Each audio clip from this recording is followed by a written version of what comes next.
Hello friends, Brahmamudi serial April 12th ఎపిసోడ్లో ఏం జరిగిందో చూద్దామండి.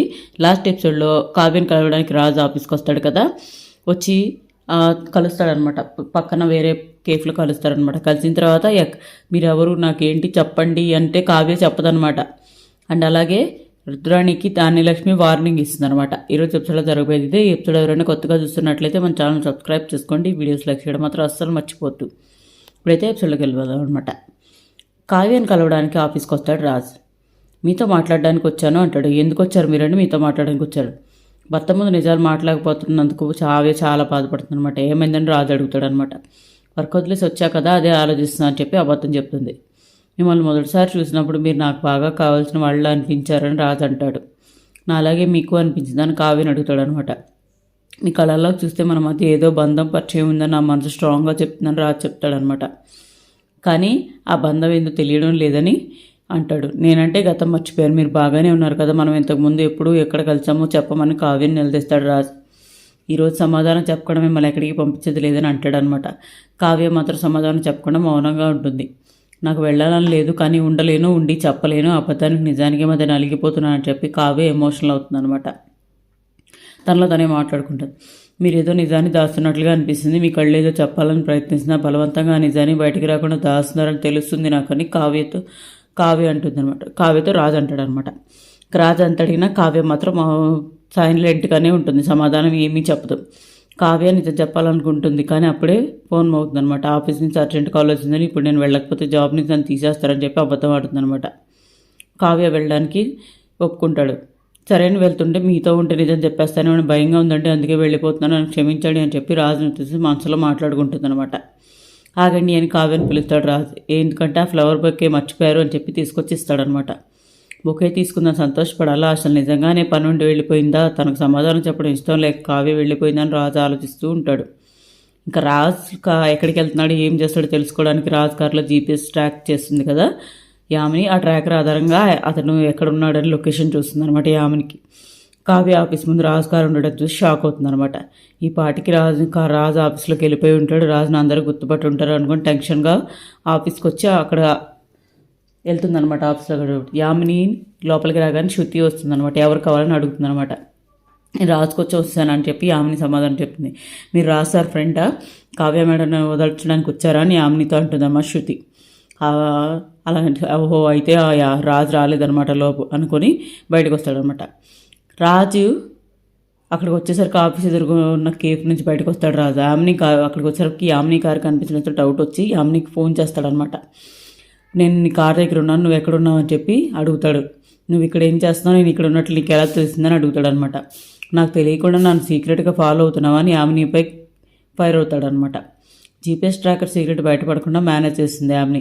నా ఫ్రెండ్ని కలవడానికి వెళ్తుంటే దారిలో నీ కారు కనిపించింది, అందుకే ఆగినని యామిని అబద్ధం చెప్తుంది అనమాట. బావ మరి నువ్వు ఇక్కడేం చేస్తున్నావని రాజుని అడుగుతుంది అనమాట యామిని. నా ఫ్రెండ్ కలవడానికి వచ్చి అక్కడిగా కేఫ్లో కలవడానికి వచ్చారని చెప్పి రాజు కూడా అబద్ధం ఆడతాడనమాట. అయితే రాజు తన ఆఫీస్లోకి వెళ్ళలేదని తెలిసి యామిని రిలీఫ్ అవుతుంది. రాజు ఇచ్చిన ఫ్లవర్ బొకే ఇచ్చేసి మర్చిపోతూ ఉంటుంది కావ్య. మీరు నన్ను గుర్తుపట్టకపోయినా మీ మనసులో నేను ఉండటం ఆనందంగా ఉంది అని చెప్పి రాజు గురించి ఆలోచిస్తూ కావ్య అనుకుంటుంది. అసలు నేను ఎవరన్నది మీతో చెప్పాలని ఉంది, ఆ రోజు కోసం నేను ఎదురు చూస్తున్నాను చెప్పి కావ్య అంటుంది అనమాట. ఇంకోవైపు రాజు కూడా కావ్య గురించి ఆలోచిస్తూ ఉంటాడు. మన మధ్య ఉన్న ఈ పరిచయం ఎప్పటిది, నిజంగా మన మధ్య పరిచయం లేదన్నట్లు దాచడానికి ప్రయత్నిస్తున్నారా అని కావ్యం తలుచుకుంటూ ఆలోచిస్తుంటాడు రాజు. నిజంగానే మనం ఒకప్పుడు కలిసి ఉన్నమాట నిజమైతే అది తెలిసే రోజు కోసం ఎదురు చూస్తూ ఉంటానని చెప్పి రాజు అనుకుంటాడు. ఎంత ప్రయత్నించినా గుర్తురావడం లేదని అంటాడనమాట. ఇటుపక్క కావ్య మన మధ్య ఉన్న స్నేహమేనా అనుకుంటాడనమాట.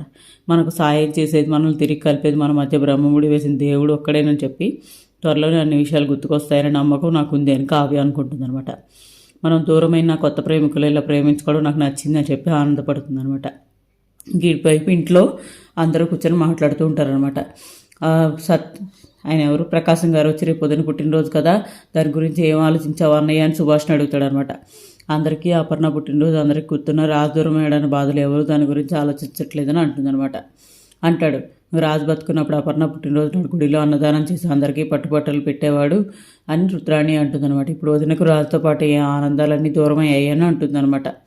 రాజు లేనప్పుడు నాకు ఆనందాలు అన్నదానాలు అవసరం లేదు, ఇక నుంచి అలాంటివి ఏమీ జరిపించొద్దని అపర్ణ బాధపడుతుందన్నమాట. రాజుకు నీ పేరు మీద అన్నదానం జరిపించడం ఇష్టం కదా, వాడి కోసమైనా ఒప్పుకోమని అపర్ణను బతిలాడతాడనమాట ప్రకాశం. మీరు ఒప్పుకోండి వదిన అని చెప్పి అందరూ కన్విన్స్ చేయడంతో అపర్ణ ఒప్పుకుంటుందనమాట. ఇంకా రాజు గుర్తు రావడంతో అపర్ణ అంత సరే అయిపోయింది కదా మనం భోజనం చేద్దాం పదా అంటే అపర్ణ ఇంకా అన్నదని కూడా రూమ్లోకి వెళ్ళిపోతుంది అనమాట. అపర్ణ బాధను పట్టించుకోకుండా సరే మనం వెళ్ళి భోజనం చేద్దాం రుద్రాణి అంటుందన్నమాట. అప్పుడు లక్ష్మి కోపం వచ్చి అసలు నువ్వు మనిషివేనా, అసలు ఆ అక్క అలా రాజుని తలుచుకొని బాధపడుతుంటే నువ్వు అలా ఎలా మాట్లాడుతున్నావు, మన ఇంటి మనిషి పస్తులతో పడుకుంటే తినబుద్ధి అవుతుందని లక్ష్మి అంటుందన్నమాట. అప్పుడు రుద్రాణి అంటే నువ్వేంటి ఉత్తమరాల్లా మాట్లాడుతున్నావు, ఇన్ని రోజులు ఆస్తుల కోసం గొడవలు పడినట్లు పడి ఈ ప్రేమ ఎట్టిపోయింది అని చెప్పి లక్ష్మి సెటైర్లు వేస్తుందన్నమాట.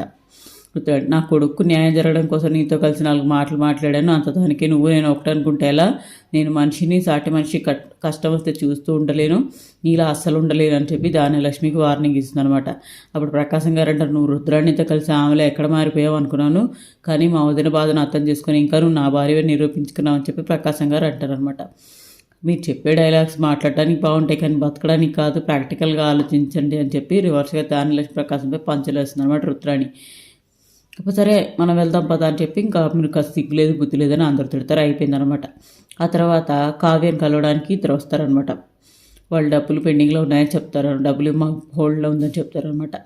వస్తే ఎందుకు హోల్డ్ చేసారా మేనేజర్ని పిలిపిస్తే మరో కంపెనీకి చెల్లించాల్సిన 2 కోట్లు పెండింగ్లో ఉన్నాయి, ఆ అకౌంట్లో డబ్బులు లేకపోవడంతో చెల్లించలేకపోయాము, అందుకే మేము హోల్డ్ చేసాము అని చెప్తారనమాట. ఆ మేనేజర్ చెప్పిన మాటలు మనకు రాలేదు మేడం, అందుకే మేము హోల్డ్ చేసాం అంటారు. ఈవిడేమో 24 గంటల్లో మేము రికవరీ చేసి మీకు మెసేజ్ చేస్తాం అంటారు అనమాట. ఇంకా అది అయిపోయిన తర్వాత ఈవిడ బాధపడుతూ ఉంటుందన్నమాట అపర్ణ. ఇంకా అదేసి అప్పు వింటుందన్నమాట. అయితే వాళ్ళ అక్కతో చెప్పి నిజం చెప్పిస్తుంది అనమాట. మరి చూద్దాం రేపైనా నిజం చెప్తుందా లేదా అని సోమవారం ఎపిసోడ్లో చూద్దామండి. ఈరోజు ఎపిసోడ్ ఇక్కడితో అయిపోయింది. ఎపిసోడ్ మీకు నచ్చినట్లయితే మన ఛానల్ సబ్స్క్రైబ్ చేసుకోండి, వీడియోస్ లైక్ చేయడం మాత్రం అస్సలు మర్చిపోతుంది. Thank you so much for watching.